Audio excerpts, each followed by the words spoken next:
para que todos estemos ahí y poder compartir también información importante, recordatorios, etcétera. Muy bien. Vamos a avanzar el día de hoy, siendo las 8:20. En vista de que la semana pasada, pues, nuestra clase estuvo un poco entrecortada por la intervención muy buena, por cierto, de nuestro capellán. Pero ahora, como dicen los mexicanos, a lo que truje, pencha. Estábamos hablando la semana pasada de los recursos, de la historia de estos y de cómo fueron de cierta manera evolucionando. Se denominó pues la teoría de la impugnación y pues resumiendo vimos que el proceso es en sí un acto completo de impugnación, ¿verdad? Una serie de impugnaciones. Entonces, eso logramos establecer. Hoy vamos a ver un poco más de la historia de los recursos y si nos alcanza el tiempo, comenzaremos a hablar en sí de los recursos en general. Muy bien, me voy a permitir compartir mi pantalla para ir platicando un poquito sobre estos temas.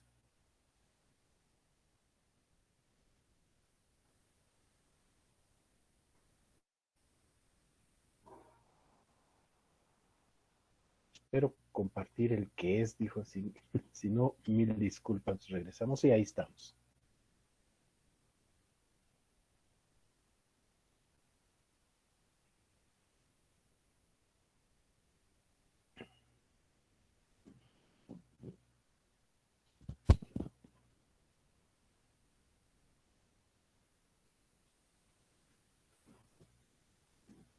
Muy bien, aquí estamos ya cargando la presentación. Y comienzo la presentación de hoy con un juez. Pareciera ser fácil la tarea de un juez. Pareciera ser algo sencillo, la tarea de resolver, la tarea de llevar a cabo un proceso. Sin embargo, nuevamente vamos a situarnos en la infalibilidad del ser humano. Nosotros, por más que nos preparemos, por más que estudiemos, siempre como seres humanos podemos cometer errores. Y de esto no están exentos los honorables jueces.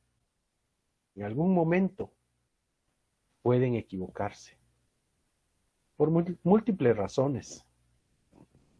Sin embargo,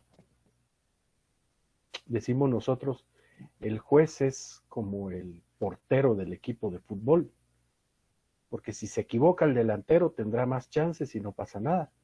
Si se equivoca el de la media cancha, pues no pasa nada. Pero si se llega a equivocar el portero, es gol y punto. Si el juez se equivoca, conlleva siempre una ilegalidad o una injusticia. Por lo tanto, digo de esa manera, la tarea de los jueces es muy, muy, muy delicada. Y por eso comienzo con la figura de un honorable juez.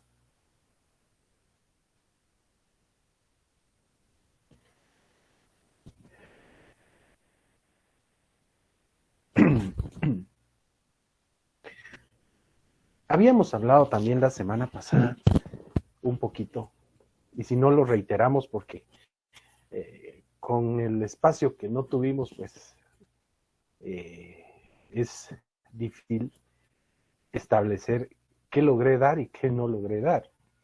Pero a lo largo de la historia, ustedes recordarán que hubo momentos en los que los recursos no existían.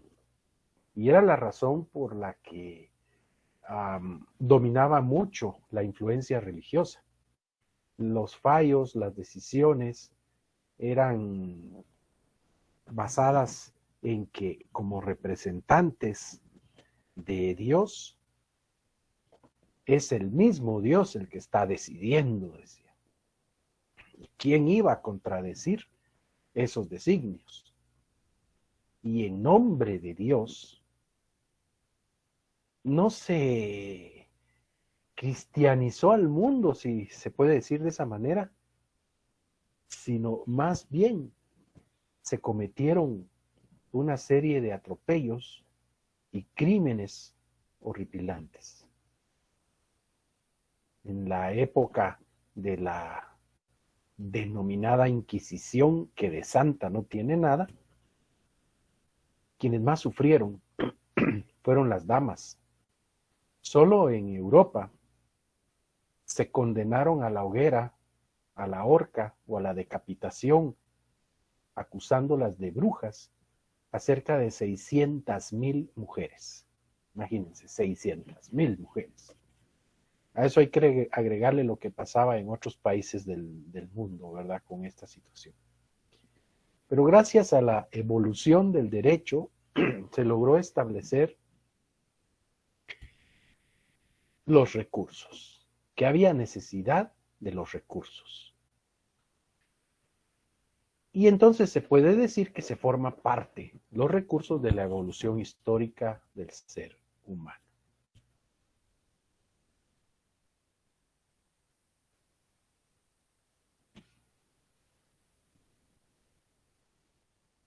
En la etapa posterior ya se permitieron, dice, recursos como medio de revisión de sentencias. Por supuesto, comienza una situación atípica en el derecho, que de no permitirse, se apertura de tal manera que los recursos se vieron totalmente abiertos. Cualquier persona podía impugnar, fuese o no parte del proceso. Entonces acá que se abre la actividad de los recursos en la época antigua, se hizo de manera muy extensa. Por supuesto que solo se revisaban las sentencias, pero se permitía que cualquiera impugnara, pero también, además de esto, que se pudiera impugnar en cualquier tiempo. Entonces, la falta de regulación, la falta de establecer parámetros correctos, se llevó a una desmensurada utilización de los recursos, cosa que con el tiempo pues se va a ir limitando.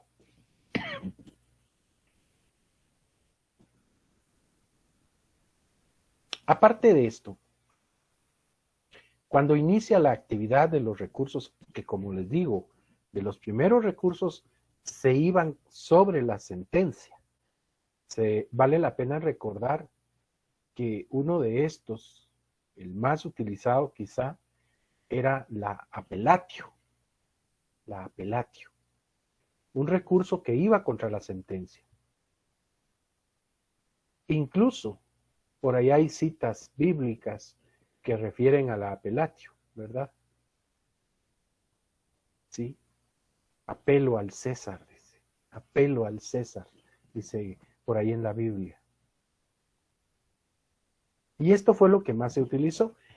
Y lo primero que comenzaron a decir es, bueno, ¿qué va a pasar con los recursos? ¿Qué vamos a hacer con los recursos? ¿Para qué va a servir el recurso? ¿O cuál es el objetivo principal de los recursos? Y a estas preguntas surgieron varias teorías. Una decía, bueno, cuando alguien no está de acuerdo e impugna, lo que pretende es con el recurso reconstruir ante una nueva instancia, ante un nuevo juez de preferencia superior, todo el proceso. Es decir, el recurso abre la posibilidad de no solo revisar un fallo, sino revisar todo el proceso. O dicho en otras palabras, esta primera tesis sustentaba de que a través de un recurso, un nuevo juez debería de volver a tener el mismo juicio. Esto tenía sus inconvenientes, porque muchas evidencias, muchas pruebas ya no se podían llevar a cabo en el segundo juicio. Algunos sistemas aún persisten en seguir esta situación de nuevo juicio, completamente nuevo debido a un recurso, como lo es el sistema norteamericano. En el sistema norteamericano se lleva a cabo el juicio, pero hubo un error, hubo un problema, hubo un fallo, y si el recurso es acogido, se anula todo el proceso y se ordena que se haga de nuevo. Y en muchas ocasiones en Estados Unidos las personas prefieren ya no iniciar el nuevo juicio porque dicen, no, es imposible volver a reconstruirlo como la primera vez. Esos son algunos problemas que acarrearía que un recurso permita que se haga de nuevo el juicio, que se haga de nuevo. Otro sistema que se tiene, u otra de los sistemas es no. Con el recurso lo único que se va a revisar es el fallo. No se va a revisar absolutamente nada de lo que pasó dentro del desarrollo del proceso. Únicamente revisar la sentencia, solo tomando en cuenta, dice, los agravios. Posición que acogió la mayor parte de países europeos. Dijo, un recurso nos sirve para revisar solo en qué se equivocó el juez al dictar su sentencia. Y un tercer sistema, que es el mixto, que propone un término medio entre los dos anteriores. Dice, un recurso va a permitir revisar el fallo, pero también debe de permitir que el nuevo tribunal revise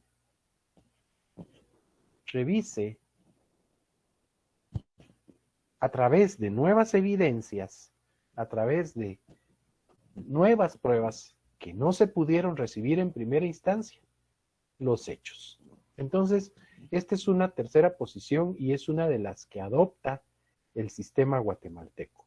Cuando veamos el recurso de apelación, vamos a establecer que sí se permite la revisión del fallo y también la recepción por parte del tribunal de segunda instancia o tribunal AQUEM, nuevas evidencias y nuevas excepciones.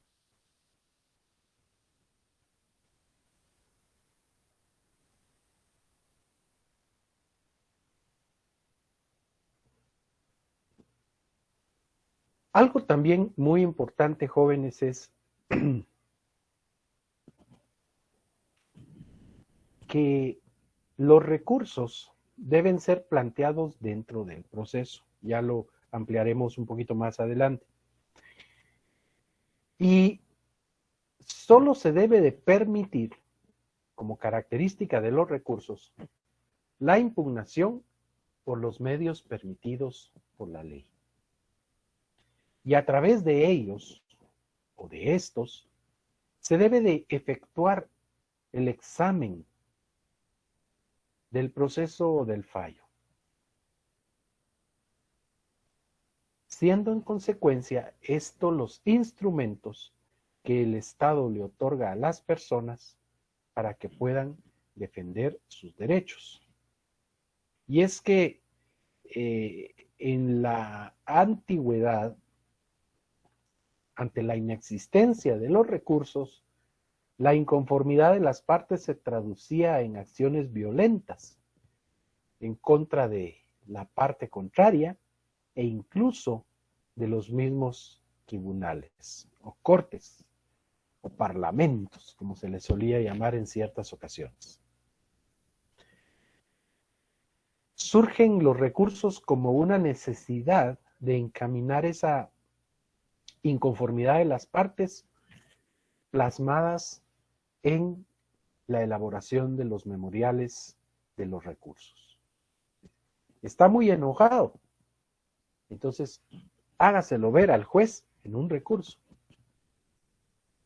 Por lo tanto, los recursos son actos procesales con los que la legislación dota a las partes y a aquellos terceros legitimados por la ley para que se opongan a las resoluciones cuando les causen agravios, por ser ilegales o injustas.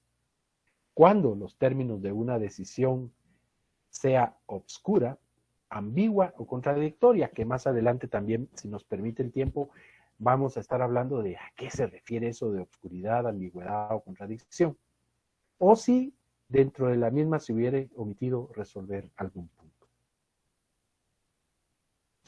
Por lo tanto, debo de reiterar, debemos de tener en claro que la manera de mostrar nuestra inconformidad con una decisión es por medio de los recursos. 1. 2. Que debemos de saber utilizar el recurso correcto.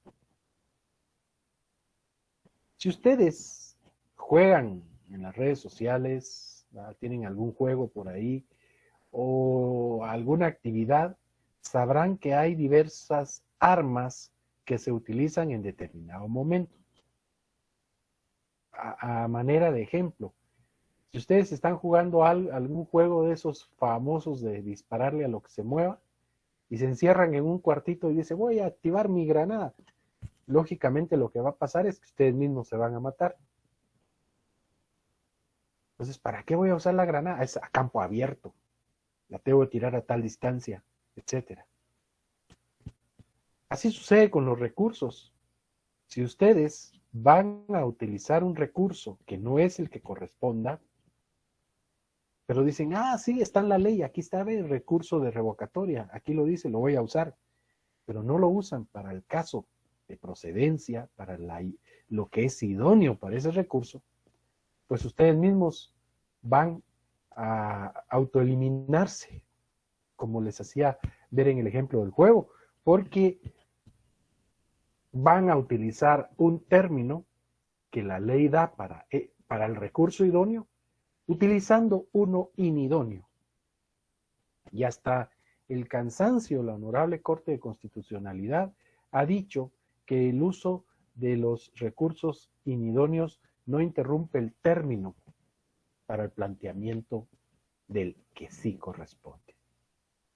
Y para ampliar más este tema, quisiera hablarles, por ejemplo, de cómo lo enfoca la Corte de Constitucionalidad. Sin embargo, no quiero hablar sobre temas que les sean totalmente ajenos a ustedes. Y les haría una pregunta. Entiendo que ustedes ya llevaron un curso que se llama Procesal Constitucional. ¿Es así? Sí. Muy bien. Sí, dice. Bien, perfecto. Y me voy a adelantar un poco a los recursos, pero es bueno para ir aclarando esto de por qué debemos de utilizar los recursos que son los más adecuados. Cuando ustedes vieron también en otro curso los juicios ejecutivos, por ejemplo, ustedes lograron establecer que son juicios muy limitativos en cuanto a la actividad recursiva, en el sentido de que en estos juicios ciertos recursos solo proceden contra muy escasas decisiones. Me voy a referir, por ejemplo, al recurso de apelación. Dice el Código Procesal Civil y Mercantil, juicio ejecutivo. En el juicio ejecutivo únicamente será apelable el auto que deniegue el trámite, el auto que apruebe el proyecto de liquidación y la sentencia. Y en el ejecutivo la vía de apremio de la misma manera eliminando la sentencia, puesto que ahí no hay sentencia. Entonces, hay muchos colegas que una decisión en un juicio ejecutivo les es desfavorable y dicen, híjoles, ese criterio del juez no me gusta, yo quisiera apelar para que la sala de apelaciones cambie esa decisión. Pero cuando interponen el recurso de apelación dicen, no. Entiendo que dice el código cuáles son las tres resoluciones que pueden ser objeto de apelación. Y entonces, ¿qué hago? Y vamos a ver más adelante que hay un artículo que dice que cuando no proceda la apelación, procede la nulidad. Ah, ya sé. Quiero llegar a la sala de apelaciones, voy a plantear una nulidad, y como sé que este juez me va a resolver desfavorable, ahí sí planteo la apelación, porque la ley también dice que el auto que resuelve la nulidad es apelable. Ahí está el camino, dicen los colegas, ahí me voy. Y plantean su recurso de nulidad. Lógicamente el juez los manda a freír espárragos y plantean su apelación. Cuando plantean su apelación, el juez les resuelve, no le doy la apelación, porque en esta clase de juicios solo el auto que deniegue la vía, el que apruebe el proyecto de liquidación y la sentencia son apelables, este no. Y ellos dicen, ya me lo esperaba, me voy a ir a la sala y planteo un ocurso. El ocurso es un recurso, como veremos más adelante, que permite a la sala de apelaciones traer el proceso de la primera instancia para ver si procedía o no la apelación. Pero lleva su trámite, lleva su tiempo. Al cabo de 2 meses, la sala le dice, no, papaíto, no procedía la apelación. Sin lugar el ocurso, regrese el expediente. Y ahí vienen los colegas y dicen, bueno, se frotan las manos y dice, amparo, recurso de amparo. Bueno, ¿qué pasa con el recurso de amparo? El recurso de amparo, mal dicho recurso, hay que recordar, como nos enseñaron en el curso, que no es un recurso, que es un proceso de rango constitucional, por medio del cual se puede restaurar los derechos que hayan sido violados o prevenir que estos se vayan a violar. Y que para poderse interponer el amparo se requiere de presupuestos procesales específicos. Uno de ellos, que es el que está intentando agotar el colega, es la definitividad, y que consiste en que no se podrá plantear en el amparo si no se han agotado todos los recursos. Dice. Entonces el colega dice, bueno, planteé la nulidad, a la nulidad le planteé la apelación, como no me dieron la apelación, planteé el ocurso, agoté los recursos, ahora viene el amparo. Y plantea su amparo. Dice, estoy en la definitividad. Y la Corte de Constitucionalidad se lo rechaza siempre, porque le dice, sí, usted entendió la definitividad, pero no la sabe entender, porque el uso de recursos que no son idóneos no interrumpe el plazo de para plantear el amparo, que son 30 días, que es otro de los presupuestos del amparo que se llama temporaneidad. Pero si plantea una nulidad, sí, perfecto, ese estuvo bueno. Pero cuando usted planteó una apelación, ahí usó un recurso que no era el idóneo. Porque la ley del organismo judicial dice que en los procesos prevalece la ley especial sobre la general. Y la ley especial dice, en este tipo de recursos, de procesos, solo serán apelables, y ahí están las 3 resoluciones. Usted la usó en una cuarta que no está contemplada. Así que es un recurso inidóneo. Y después de alegar por 6 meses, volvió a lo mismo y perdió un montón, multas en la corte de 2,000 pesos por estar litigando cosas que no corresponden. Pero todo este ejemplo sale, chicos, porque no entendemos que debemos de usar el recurso correcto para el caso que corresponda. Si no, nosotros mismos nos estamos infringiendo nuestra propia muerte súbita. Entonces, esto es algo que nos debe quedar muy en claro. Muy, muy en claro. De lo anteriormente expuesto se deduce que los medios de impugnación son instrumentos legales puestos a disposición de las partes dentro de un proceso para modificar o, en su caso, anular la resolución jurídica objeto de impugnación.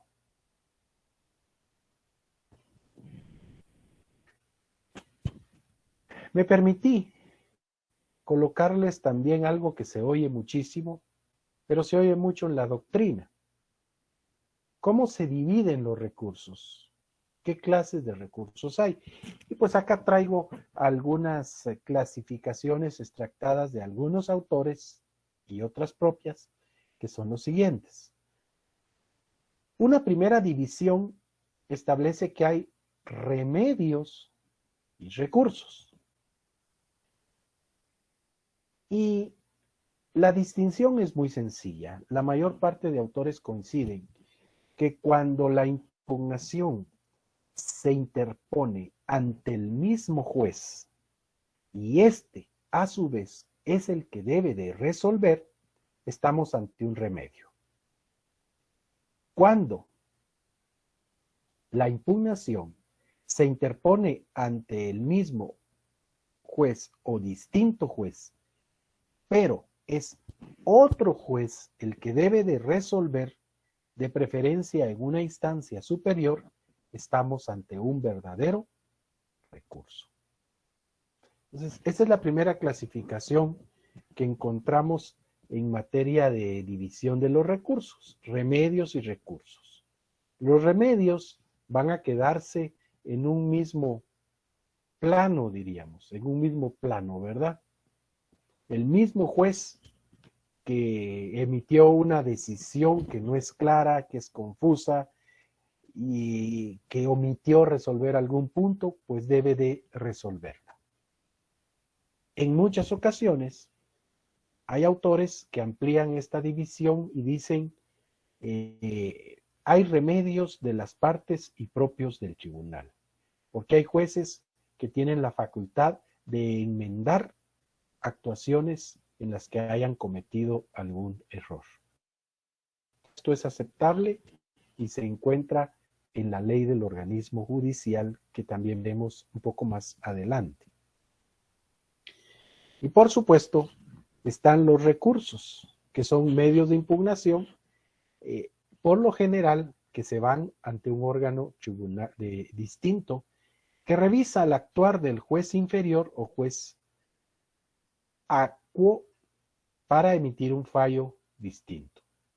Estos creo que se los tengo por acá, vamos a ver.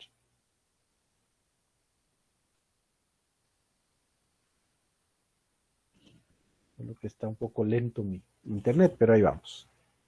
Ya se quedó perdido sí, bien. Otra clasificación que encontramos es la de los recursos ordinarios y extraordinarios. Y la doctrina coincide en que van a ser ordinarios cuando se puede impugnar la decisión por cualquier motivo.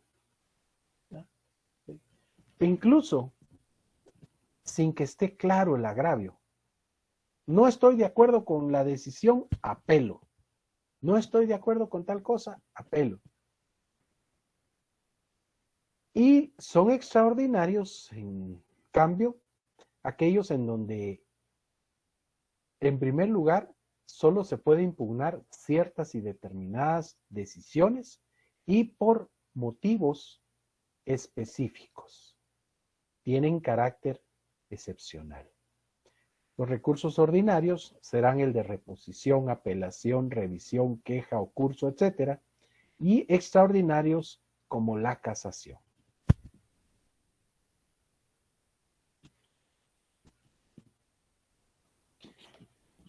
encontramos una clasificación de devolutivos y no devolutivos. Y esto tiene que ver mucho con cuestiones de competencia, chicos. Por ejemplo, son recursos, por ejemplo, no devolutivos cuando es el mismo juez el que resuelve el recurso. Y se le va a llamar devolutivo cuando es un juez distinto el que resuelve el asunto. Hasta ahí dirían, ¿pero qué explicó el licenciado? No nos explicó absolutamente nada. Era lo que les decía, tiene que ver con cuestiones de competencia. ¿Por qué razón? Cuando un caso se le presenta a un juez, lo primero que él establece es si es competente o no es competente. Cuando es competente, pues él tiene esa designación del Estado, la jurisdicción y la competencia para juzgar en ese caso determinado. Él es como, podríamos decir en otras palabras, el dueño del proceso. Él es el juez del proceso. Si le plantean un recurso, por ejemplo, de aclaración, él mismo resuelve. Entonces, su competencia sigue intacta. Por lo tanto, hablamos de un recurso no devolutivo. Pero si a este juez le plantean un recurso de apelación, el proceso se va a trasladar a una instancia diferente. Llamémosle sala de apelaciones. La sala de apelaciones es un tribunal colegiado que antes del recurso no tenía ni la más mínima idea de ese proceso, de qué se trataba, nada. Es más, ninguna de las partes procesales había acudido a esa sala.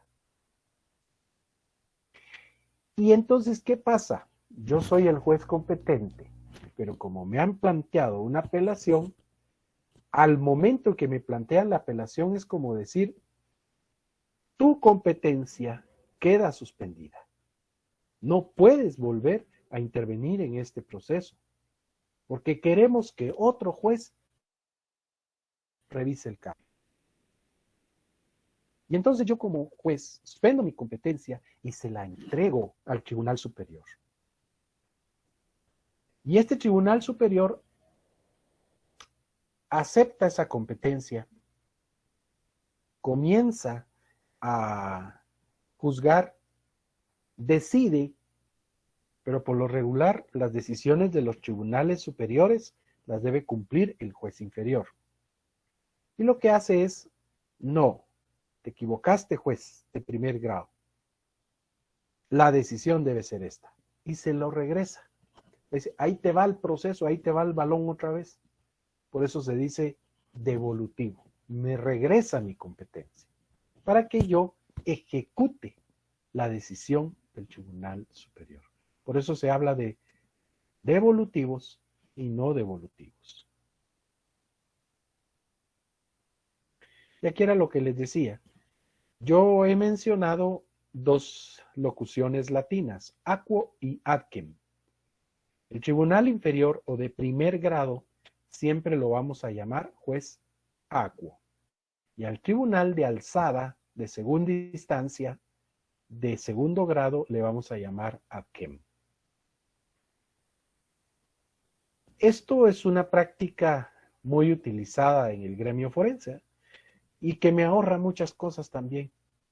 Yo cuando estoy en la sala de apelaciones le digo a la sala, honorables magistrados, como pueden ver, se equivocó el juez aquo en tal cosa.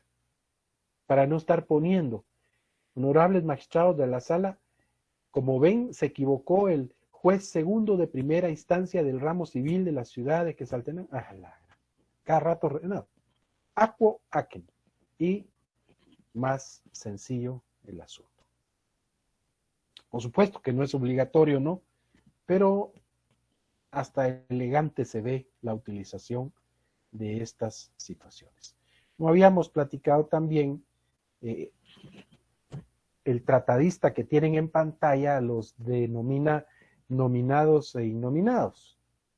Los primeros que están claramente delimitados y nombrados en la ley, por ejemplo, la aclaración, ampliación y apelación. Los innominados, como su nombre lo indica, los que a pesar de que no tienen un nombre propio, sí sirven y son utilizados para impugnar un acto. Por ejemplo, la forma de las respuestas que está en el artículo 135 de aquellos abogados que en una declaración de parte comienzan a sugerir respuestas y usted como abogado de la otra parte le va a decir al juez, señor juez, mire, el señor está sugiriendo las respuestas. O que se calle, deje de hacer señas o expúlselo de la audiencia. Y el juez lo previene, sigue, le dice, abogado, fuera. O en el 187 encontramos lo que son las impugnaciones de documentos. Hay que recordar, y ustedes lo vieron en su Derecho Procesal Civil 1, que los documentos se deben de valorar de dos maneras. La primera es la valoración de prueba legal o tasada, que establece que los documentos públicos extendidos por funcionario o empleado público en el ejercicio de su cargo, que no hayan sido redarguidos de nulidad o falsedad, producen plena prueba. Y el otro sistema de valoración será con los documentos privados de la sana crítica. Pero ese procedimiento que establece el 187 es la manera de redarguirlos de nulidad o falsedad. Queremos decir, y atacar un documento que fue presentado, el 187 nos abre el camino de la impugnación. Una impugnación que yo he denominado innominada, no tiene un nombre específico. También se puede clasificar en recursos horizontales y verticales. El primer caso será horizontal cuando el mismo juez resuelve y será vertical cuando un tribunal superior resuelve. Esto es la misma clasificación que hemos visto anteriores, pero los autores les dan distintos nombres y apellidos, ¿verdad? Distintos nombres y apellidos.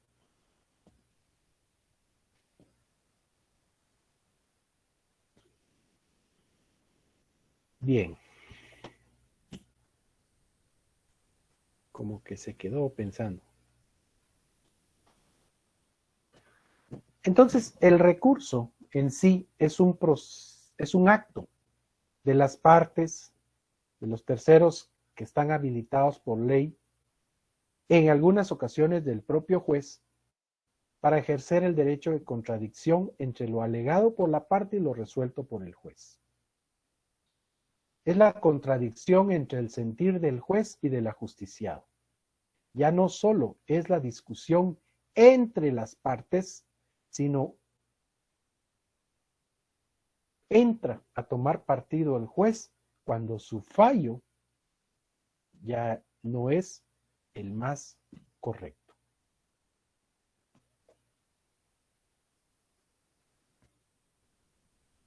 De la anterior definición concluimos que los recursos se otorgan a las partes que se consideran agraviadas o perjudicadas para solicitar que el mismo juez u otro revise y éste rectifique o modifique lo actuado. ¿Y qué características van a tener los recursos, mis estimados jóvenes? Bueno, número 1, es un acto procesal. No puede, no debe plantearse recursos que no estén establecidos claramente en la ley. Y es un acto de las partes, eventualmente, en algunos casos especiales del juez. Y como acto de las partes, es a la vez un derecho. Si las partes quieren, lo interponen. Si las partes no quieren, no lo interponen. Por eso rige el principio dispositivo. Busca atacar resoluciones que no están firmes. Bueno, una resolución va a causar firmeza cuando la misma ya no se encuentre pendiente de efectuar ninguna notificación y haya transcurrido el término para interponer el recurso. Si transcurrió ese término, nadie impugnó y está debidamente notificada, la resolución causa firmeza. Y no es posible entonces atacar por medio de recursos. El hecho de no interponer un recurso en tiempo considera la ley que ha quedado conforme con el fallo. Y es que esto es importante porque en la antigüedad no existía un plazo para la interposición de los recursos. Y decían, ya gané el caso, pero mire, ¿cuándo lo van a ejecutar, señor juez? Cuando esté firme. ¿Y cuándo esté firme? Cuando ya no haya recurso que interponer. ¿Y eso cuándo va a ser? Cuando se le pegue la gana a la otra parte. ¡Ah, la madre! No, hombre. Eso creaba falta de certeza. Y además disminuía el poder del juez. Yo dicto mi fallo, sí, y decido, pero si voy a esperar largo tiempo a que se ejecute, ya no tiene sentido. Por lo tanto, esto quedó limitado cuando en la historia del derecho se estableció que los medios de impugnación sí o sí deben tener marcado un tiempo para su interposición. Caso contrario, fenece el derecho a impugnar.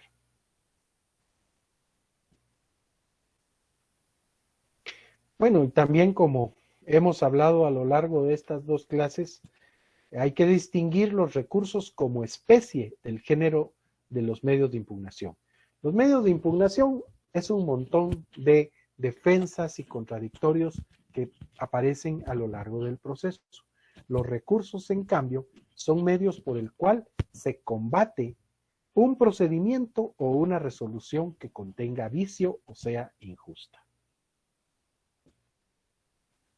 ¿Y cuál es el fundamento de los recursos?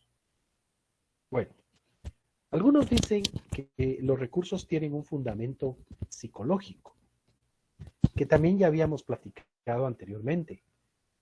Nos vamos a equivocar. Como seres humanos nos vamos a equivocar y el juez se equivoca. El juez o togado o magistrado es un ser humano y por más estudios que tenga, se va a equivocar. Y por lo tanto, cuando se equivoca, causa un perjuicio, causa un gravamen, viola un procedimiento y la ley logra que esto se supere a través de los recursos. Es la manera de corregir el error del juez. Le llamamos error humano, aunque en algunas ocasiones no son errores humanos, son errores intencionales.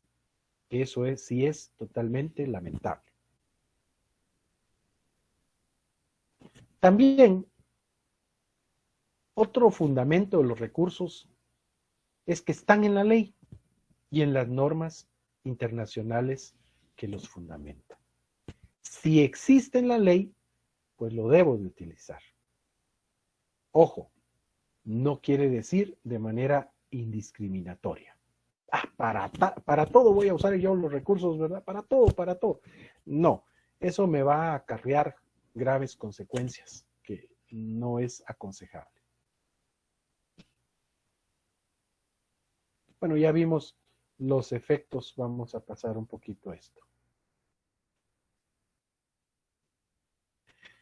Los recursos tienen algunos breves principios, ¿verdad? Uno de los principios de los recursos es el de la irreformabilidad oficiosa de las resoluciones. No podemos estar sujetos a cambios repentinos de temperamento del juez. Un juez que diríamos, híjoles, el juez amaneció en sus días y ahorita dictó una resolución, pero mañana la cambia, porque ya sé que va a estar contento. No. Imagínense ustedes que cada semana les notifican de parte del juez una decisión. Y a la siguiente semana viene la misma y dice el juez, disculpe, la semana pasada decidí esto, pero como yo soy el juez y yo mando, lo cambio. Ahora es tal cosa. A la semana siguiente, el mismo juez, perdón, si tenía razón la primera semana, mejor la primera semana se queda. No, no es posible. El juez no puede estar reformando sus decisiones por el puro gusto de reformarlas, porque eso crea falta de certeza jurídica. Yo soy el abogado. Eso es, estoy hablando como que si fuera un poema. Hay un poema que comienza así, yo soy el abogado. Y cuando me llega la decisión, entiendo que salvo que alguna de las partes plantee un recurso, esa va a ser la decisión del juez. También se exceptúa de esto que si esa misma resolución traiga un vicio o error. Ahí sí el juez puede cambiar el fallo para corregir el error, no para cambiar sustancialmente el mismo. El principio de legitimación o personalidad de los recursos, dice. Solo las partes legítimas pueden recurrir lo decidido. No se puede que nadie ajeno al proceso impugne. Solo las partes legalmente establecidas. ¿Qué le interesa a la suegra el divorcio de su hijo y su nuera? Es problema de ellos, no de la suegra que quiera ir a impugnar ella, no. Solo las partes legalmente establecidas tienen la legitimidad para apelar. La temporalidad, a otra de las situaciones que hemos platicado acá, chicos. Si no se plantea en tiempo, precluye el derecho. ¿Sí? Recordamos nuestro derecho procesal civil, principio de preclusión. El proceso es una serie de actos encaminados a un fin y constituido por etapas que una vez concluidas no se puede retrotraer. Así decía la doctrina cuando hablaba del principio de preclusión. Es decir, tenemos que ir avanzando y no podemos regresar. La excepción a la norma la constituye cuando ha habido una violación al procedimiento y se declara una nulidad. Entonces, ahí sí cambiamos todo lo que ya se había hecho. Algunas personas o algunas doctrinas, algunos tratadistas dicen por medio de, por ejemplo, el recurso de nulidad, se puede regresar el proceso. Y yo digo, eso es una barbaridad o una semejante pendejada. El proceso no puede regresar. Ay, entonces cuando se anula y dice se regresa a tal fecha, no se regresa. Esos que dicen que se regresa son aquellos que nunca estudiaron en su derecho civil, no sé si fue el derecho civil 5, por ahí, la nulidad. Dice que de la nulidad, un acto nulo no produce efectos jurídicos. Como consecuencia de lo nulo no pueden hacer nada a la vida jurídica. Entonces, si el juez metió la pata en una notificación mal hecha, por ejemplo, y siguió el proceso, se supone que esa notificación mal hecha causa nulidad. Y esto que es nulo, pues todo lo demás se trabajó de vano porque no existe para la doctrina. Entonces lo que hace el supuesto regresar es reconocer que hay un error, se corrige el error y vamos otra vez para adelante, ¿verdad? A veces es complicado de entender estas posiciones. Pero, si no se interpone, regresando a la temporalidad, el recurso dentro del plazo que marca la ley se tiene por consentido, ¿sí? Esos días que da la ley son para que se demuestre la intención de recurrir. Y ojo, vamos a ir viendo cada recurso la temporalidad, que no es la misma de uno a otro.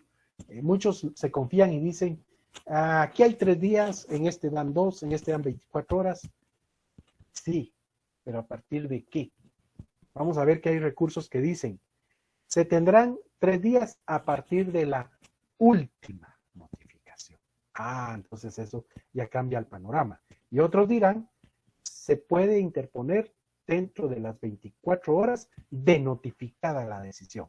Digo yo, no me interesa quién le haya notificado de último, a mí me corren 24 horas a partir que me notifiquen. Ojo, son cositas que vamos a ir viendo a lo largo de cada recurso. Principio de no reforma en perjuicio. La prohibición de la reforma en perjuicio consiste en que un juez que conoce de un recurso, especialmente de una apelación, un recurso de alzada, que es lo mismo, no puede empeorar la situación del recurrente si no ha mediado, dice, recurso de la otra parte. ¿Cómo se le conoce en la doctrina al principio de no reforma en perjuicio? A ver, ¿quién se recuerda? ¿Quién me lo dice o quién lo leyó por ahí? No se recuerda porque esto no lo habían visto. ¿Cómo creen que se le llama a el principio de la no reforma en perjuicio? ¿Quién me cuenta?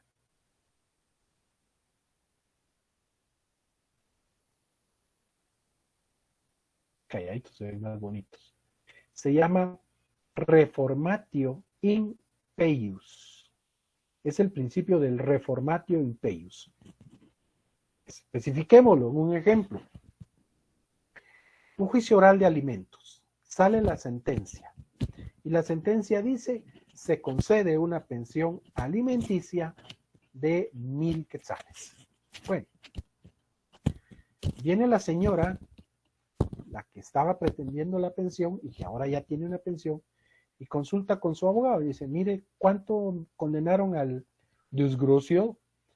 Y el abogado le dice, 1,000 quetzales, me acaban de notificar el fallo, 1,000 quetzales. Bueno. Usted quería 1,500, le pusieron 1,000. ¿Qué dice? ¿Está conforme? Sí, estoy conforme. Está bien los 1,000 quetzales.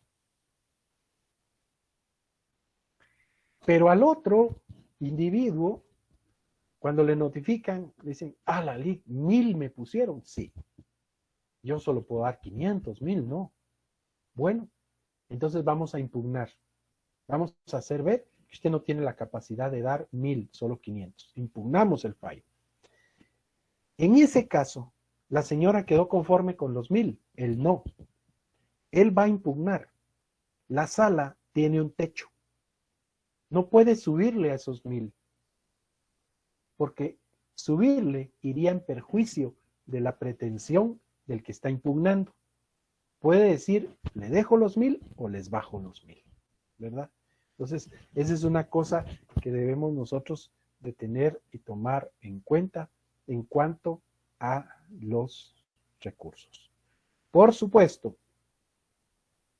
que la otra parte, un buen abogado va a decir, como aquel impugnó, pues yo también impugno, porque así hay posibilidades de que también le suban y le bajen. Y no aplica el principio de la reforma en perjuicio.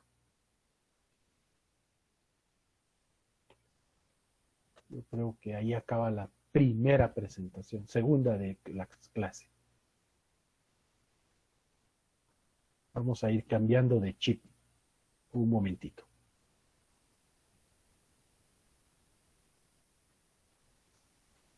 Solo que se destrabe mi pantalla. Ahí estamos. Bien, hago la pregunta, mis estimados jóvenes.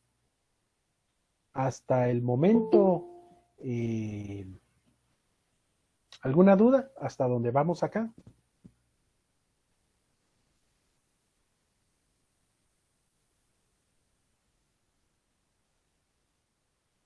Ninguna, licenciado, todo claro. Muy bien, Todo claro, Nico. muy bien. Otro de los principios que existe es la taxatividad. Ya lo hemos platicado en la clase, chicos. Y solo se puede impugnar en los casos en que la ley así lo determina y por los medios que la ley otorga. No todos son objeto del mismo recurso. Por lo tanto, nosotros tenemos que saber a ciencia cierta qué resoluciones son impugnables y por qué medios. Esa es la llave del éxito de la actividad recursiva.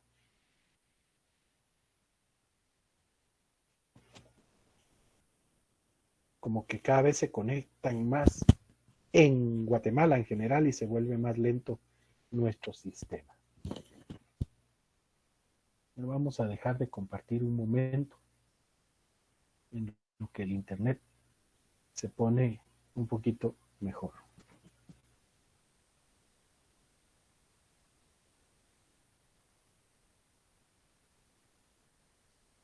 Bien.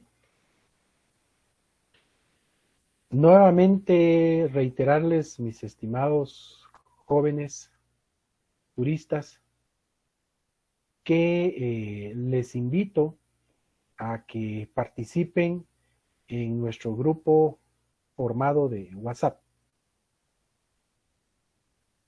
Únicamente para dar la invitación que aparece en el aula virtual en la sección de anuncios. Ahí está establecido el link para que se puedan unir al grupo de WhatsApp de Derecho Procesal Civil, sección A. Muy bien. Ya por lo menos el día de hoy ya se han unido varios. Y por aquí voy viendo pues los avisos, ¿verdad?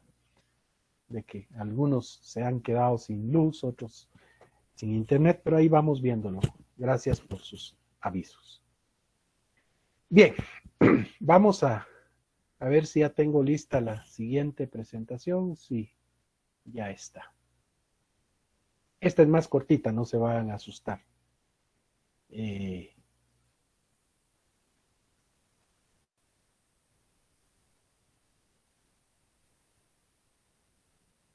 Volveremos a presentar en pantalla.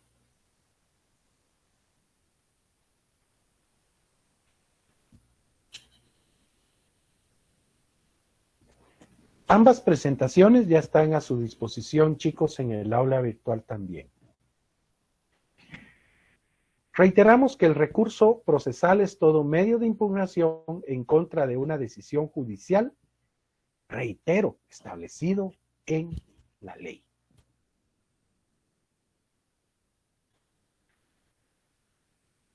La doctrina, como hemos visto, los define como medios que establece la ley para obtener la modificación, revocación o invalidación de una providencia o decisión judicial, ya sea del mismo juez que la dictó o por otro de superior jerarquía. Al apreciar esta definición, podemos extraer los elementos que contiene un recurso procesal. En primer lugar, tenemos que debe de haber una resolución que sea impugnable. Es decir, que se encuentre afectada por vicios, quebrantamientos u omisiones que ameriten su revisión y reforma. No es posible impugnar algo que no existe. Vengo a plantear recurso de revisión, señor juez, porque sé que usted de un momento a otro va a decidir en tal forma. Ahora se volvió adivino el abogado, ¿verdad? No. primero debe de existir la resolución o el vicio dentro del procedimiento para que se impugne. No se pueden impugnar cosas inciertas. Tienen que estar determinadas de manera correcta. El órgano que lo pronuncia, reitero, se llama tribunal acuo, y el órgano que conoce del recurso o superior a quien. Y saben una cosa, les pregunto en los exámenes parciales, ¿cómo se le llama al órgano superior? Y pongo un montón de opciones y nunca me dan la correcta. Digo yo, se los dije como 1000 veces, por un oído entró, por otro oído no entró, exceptuando la sección A de este semestre, que no va a pasar lo mismo. Otra de las situaciones que vamos a encontrar en los recursos es que siempre va a haber una parte en una decisión que resulta agraviada por la decisión. En el proceso es una discusión en donde alguien va a resultar agraviada. De esta definición, lo único que podemos nosotros exceptuar son los procesos voluntarios, que fue uno de los últimos puntos que se dieron en el curso de Derecho Procesal Civil 2, y que una de las características de los procesos voluntarios es la inexistencia de agravios, puesto que no hay contradicción en el mismo. Sin embargo, no están ajenos de impugnación los procesos voluntarios. Por ejemplo, una titulación supletoria en la que el juez decide declarar sin lugar las diligencias voluntarias por medio de un auto, por supuesto que es objeto de impugnación.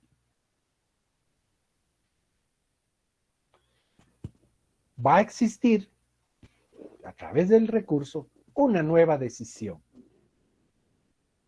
que va a modificar, revocar o invalidar, incluso a confirmar la decisión anterior.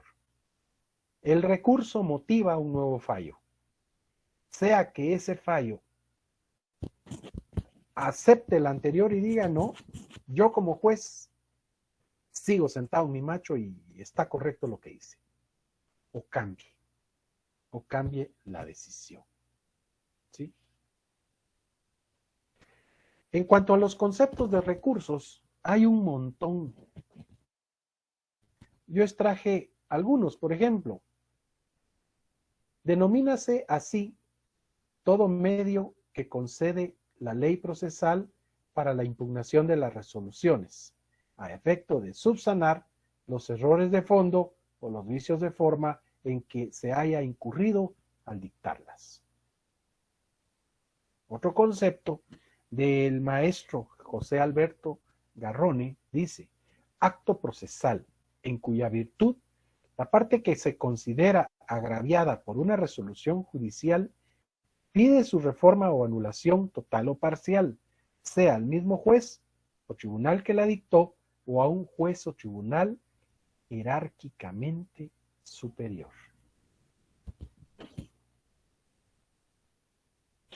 El maestro Manuel Osorio lo define como el medio que concede la ley procesal para la impugnación de las resoluciones judiciales a efecto de subsanar los errores de fondo o los vicios de forma que se haya incurrido al dictarlas.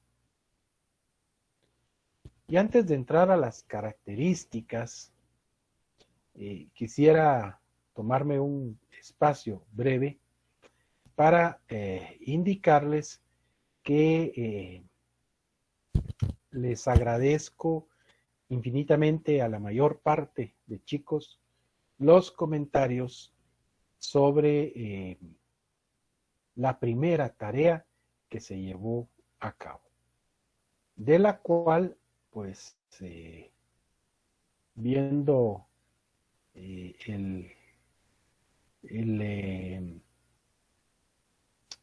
¿cómo le llaman? Space Grade se le llama, pero es el corrector, Space Grader se le llama. La Una gran mayoría cumplió satisfactoriamente con dedicar 3, 4 minutos de su tiempo para tal situación, ¿verdad? Miriam Rosario nos pide la palabra. Cuéntenos. Buenos días, licenciado. Disculpe, fíjese que yo no realicé la tarea porque ayer me avisaron de que lo de mi asignación de cursos todavía está en proceso. Muy bien. Entonces, no sé cómo podría yo hacer para la tarea. Correcto. Lo que informamos la semana pasada es de que quien por procesos de inscripción o casos probados de fuerza mayor no haya cumplido la tarea, tiene el día de hoy y mañana para mandarme un correo a mi correo cuya dirección aparece en el aula virtual. Me dice, mire, Lick, me acabo de inscribir. Entonces yo aperturo la tarea específicamente para esas personas, dándoles un plazo de 48 horas para que cumplan con su tarea, ¿verdad? Así que esperaría de quienes no lo hicieron por cuestiones de inscripción, me manden un correíto sencillo. Lick, yo mire, no pude, no me inscribí a tiempo, hasta ahora estoy, etcétera. Entonces podemos ampliarles ese tiempo. Lo que sí no voy a permitir es que 3 semanas después me digan, Lick, fíjese que yo no hice la tarea número 1, no la había visto. Ah, tampoco, ¿verdad? No. Es como aquel que diga, señor juez, fíjese que hasta ahora vengo a impugnar porque no había visto mi notificación, pero ayer sí ya la vi. Entonces, permítame impugnar. No, lástima, ¿eh? Lástima. Entonces, eso sería mi estimada, que pudiese hacernos llegar al correo institucional la situación. Muy bien, licenciado, gracias. Muy bien. Que sí tengo a varios por ahí en el mismo sentido, ¿verdad? Bien, continuemos. ¿Qué características especiales tienen los recursos? Son actos procesales. Definitivamente. Yo siempre he dicho, nuestro descontento lo tenemos que mostrar o plasmar a través de un buen recurso, no de las redes sociales. Salen los abogados hablando tonterías en las redes sociales.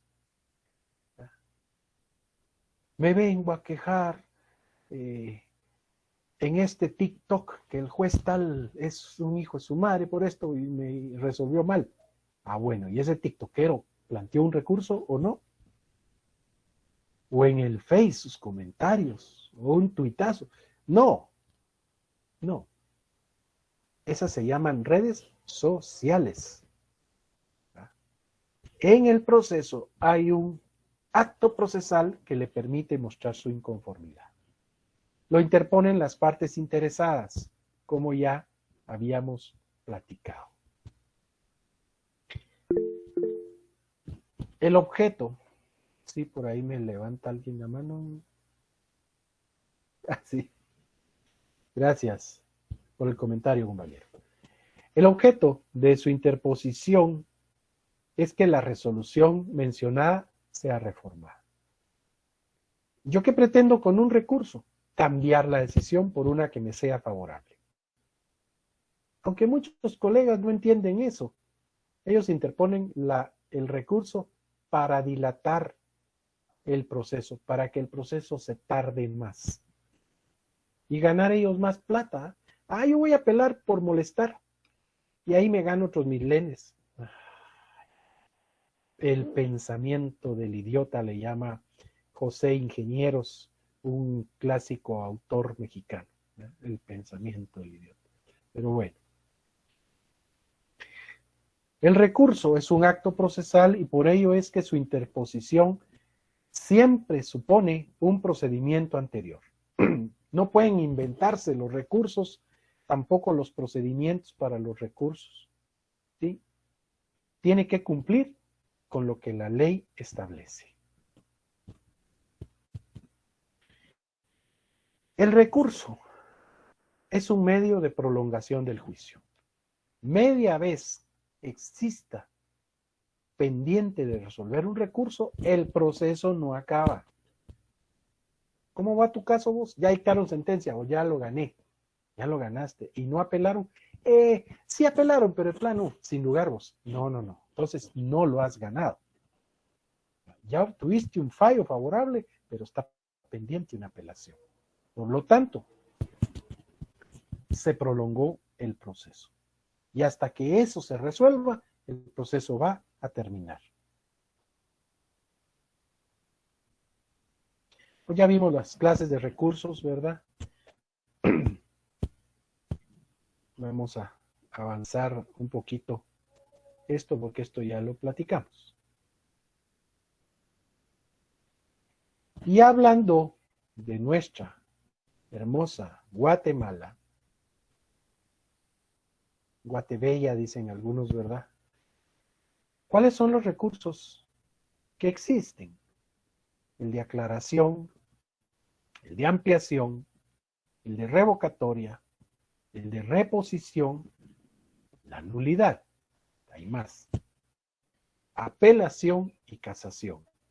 Por supuesto que dentro de estos hay algunos que son como subrecursos. En la apelación vamos a tener la adhesión y el ocurso, pero son institutos, diríamos, de la apelación.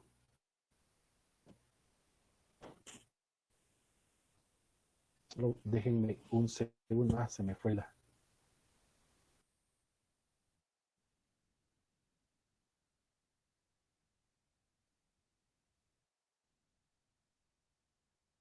Sí, vamos a compartir. Y el día de hoy, tal como lo manda nuestra guía, vamos a hablar ya del primero de los recursos, que es el recurso de aclaración. ¿Cuándo se interpone la aclaración? Pues como lo dice el concepto que está en el código, cuando los términos de un auto o una sentencia son obscuros, ambiguos o contradictorios. Y aquí viene una pregunta. ¿Cómo se dirá correctamente, chicos? Obscuro u oscuro. ¿Cuál será el término correcto? Utilizando la B, obscuro, o quitando la B, oscuro. ¿Cuál creen que es el término correcto?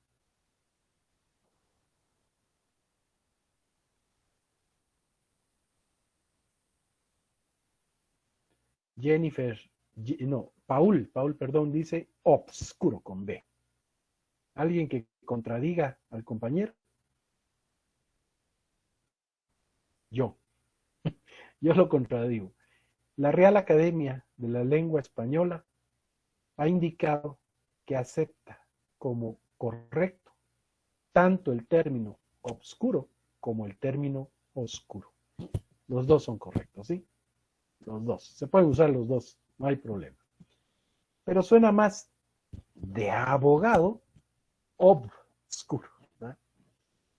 Suena más de abogado. ¿Cuándo se interpone el recurso de aclaración? Ya vimos que cuando hay oscuridad, ambigüedad o contradicción, vamos a usar la aclaración en el término de 48 horas de haber sido notificado de la resolución que se desea aclarar. ¿Sí? Pero, y aquí vamos a ir otra vez a lo que he reiterado, la taxatividad acá. Y esto es lo que yo quisiera que vayamos entendiendo. 1. Nosotros no podemos como litigantes decir, tengo la decisión, híjole, no la entiendo, voy a plantear una aclaración. Señor juez, vengo a plantear la aclaración porque su decisión es obscura, ambigua y contradictoria. ¿Qué nos va a decir el juez? Abogado, sea más específico. ¿En qué falló mi decisión? ¿En qué consiste la obscuridad, la ambigüedad y la contradicción? Porque de acuerdo a las reglas y las leyes de la lógica, una cosa no puede ser A y B a la vez.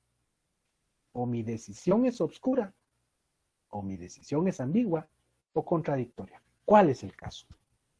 Por lo tanto, nosotros como litigantes tenemos que estar claros de, vamos a plantear la aclaración porque el término de su decisión es obscuro, en tal sentido, o por esta razón. O voy a plantear mi aclaración porque su fallo es ambiguo, o voy a plantear mi impugnación porque su fallo es contradictorio. Pero no le voy a dejar ir al juez que es las tres cosas, porque no se puede prestar a eso. Y aquí es donde nosotros debemos de saber cuál es el caso de procedencia. Claro, el juez, si usted cumple con eso, más adelante vamos a hablar de ese tema. Si el juez ve que cumple los requisitos, le da trámite otorgando audiencia por 2 días a la otra parte y resolverá dentro del término de 3 días, conforme el artículo 142 de la ley del organismo judicial. 48 horas para interponerlo, 2 días de audiencia a la otra parte, resolución dentro de 3 días. Y aquí está, obscuro, que carece de luz o claridad. ¿Sí? Este es el concepto de la ley del organismo, perdón, del diccionario de la Real Academia de la Lengua Española, que no es claro, ¿sí? Confuso, poco inteligible. Ambiguo, del latín ambiguus, que puede entenderse de varios modos o admitir varias interpretaciones y dar por consiguiente motivo a dudas, incertidumbres o confusión. Contradictorio, que tiene contradicción con algo. Cada una de las dos proposiciones, de las cuales una afirma, la que otro niega, y no puede ser a un mismo tiempo verdadera y a un mismo tiempo falso. La aclaración es de una sentencia o de un auto, tiene por objeto hacer comprensibles los conceptos ambiguos, rectificar los contradictorios y explicar los obscuros. ¿Sí? ¿Por qué es oscuro? No le entiendo nada al juez, ¿verdad? El juez me dice, sustento mi fallo en el sentido de que, como ya indiqué, procede la tenencia, pero a la vez está correcto el asunto. Yo digo, puchis, ese juez parece Cantinflas. No entendí qué quiso decir, ¿verdad? Ahora va a ser ambiguo cuando el juez diga, pues tiene razón la persona en cierta parte, como yo podría considerarlo, tal vez que sí. Entonces le digo yo, ¿cómo que tal vez que sí? ¿Qué quiso decir el juez? ¿Sí me lo da? ¿O no me lo da? ¿O me lo va a dar más adelante? Interpreto de varias maneras, hay ambigüedad. O el juez me dice, por lo tanto, le otorgo los 3 días. Y más adelante en su resolución dice el juez, como consecuencia se le niegan los 3 días. Ah, bueno, señor juez, ¿me lo da o no me lo da? ¿Qué onda? Entonces ahí va este recurso. Muy bien. Como ya para ir aterrizando, mis estimados jóvenes, esta semana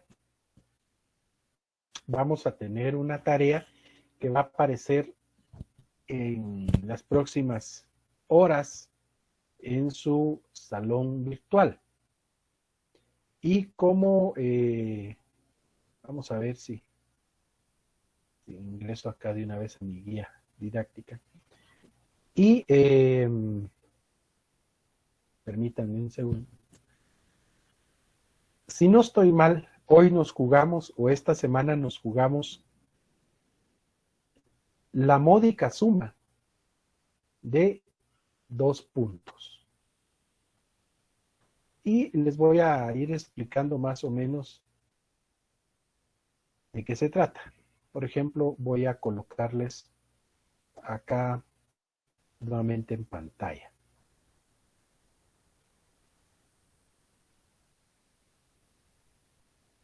Creo que aquí estamos. Y en nuestra segunda semana dice analizar un memorial de aclaración dentro del aula virtual, valor 2 puntos. ¿Sí? Ahí está, mire, 2 puntotes. ¿Qué vamos a hacer? ¿Qué vamos a hacer ahora? El trabajo va a ser muy sencillo. Yo les voy a colocar un caso de análisis, ¿verdad? Más bien una resolución, para ser más claros. Ahí van a tener una resolución. La tarea de ustedes va a consistir en determinar, bueno, no en determinar, porque ya se sabe que va a ser objeto de qué, de una aclaración. Entonces, ¿qué les va a tocar hacer?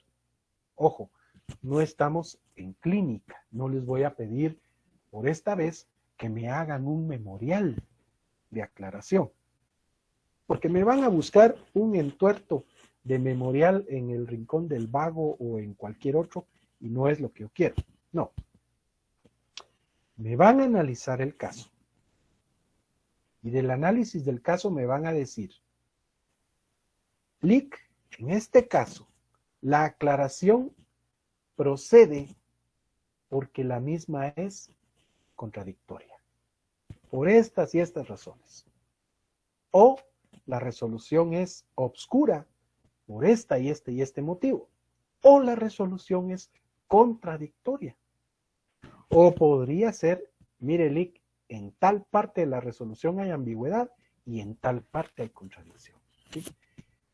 Lo que quiero es que ustedes utilicen o comiencen a utilizar muy bien su ojo clínico para poder determinar qué está pasando ahí y externen su opinión, ¿verdad?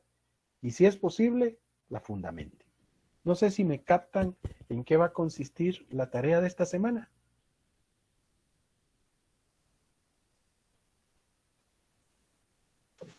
Link. Muy bien. Todo claro. Sí, licenciado. ¿Sí? Ahí va a ir la resolución. Y ustedes lo que tienen que hacer es checarla, revisarla, analizarla, ponerle lupa y decir, acá la aclaración yo la plantearía por el motivo de obscuridad. Porque mire tal parte, no la entiendo, Lic, no la entiendo, ¿sí? O yo la planteo por tal cosa, ¿verdad?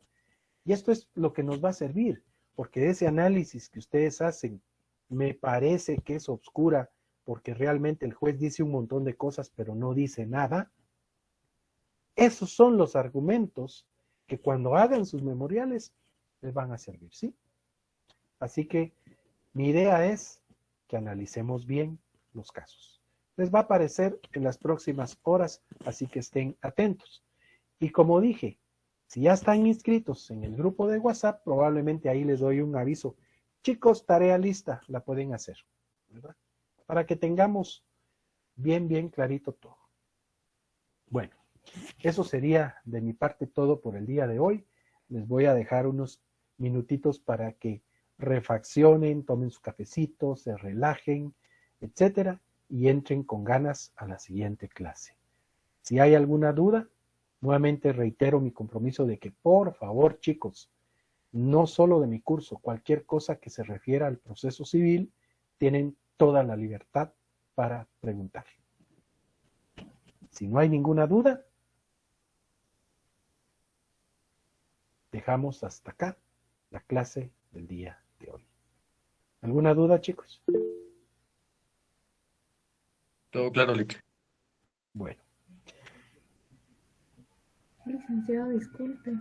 sí, Keila. Yo solo quería confirmar nuestro texto guía, Alex, si es el que aparece en nuestro programa de estudio de Derecho Procesal Civil, tomo 2 de Mario Aguirre Godoy. Mire, sí, Keila. Fíjese que Mario Aguirre Godoy tiene un poquito de lo que estamos viendo. Como yo les dije la semana pasada, lamentablemente la mayor parte de autores guatemaltecos se enfocan en el juicio ordinario. Un número menor habla de los juicios específicos, pero muy pocos hablan de los juicios, diríamos, de los recursos en específico. Son muy pocos. Por lo tanto, sí está bien ese texto guía, pero yo voy a tratar siempre, cada clase que doy, de subirles material sobre estos procesos específicos, estos recursos específicos, para que tengan ustedes y lo puedan descargar y lo puedan tener ahí, porque sobre este procesal civil 3, realmente la doctrina, lo que se ha escrito es muy poco. Tratemos de enfocarnos en más de lo que yo les estoy subiendo a su aula virtual, ¿sí? Muy bien, Lick. Gracias. Bueno, muy bien. Gracias a todos ustedes, chicos. Nos vemos entonces el próximo sábado. Empezamos entre 8:15 y 8:20. Felicidades. Cuídense, por favor, y cuiden a sus familiares. Ánimo. Gracias, Lick. Felicidades. Feliz día, Lick. Feliz día, Gracias, Lick. Feliz día, licenciado. feliz día a todos.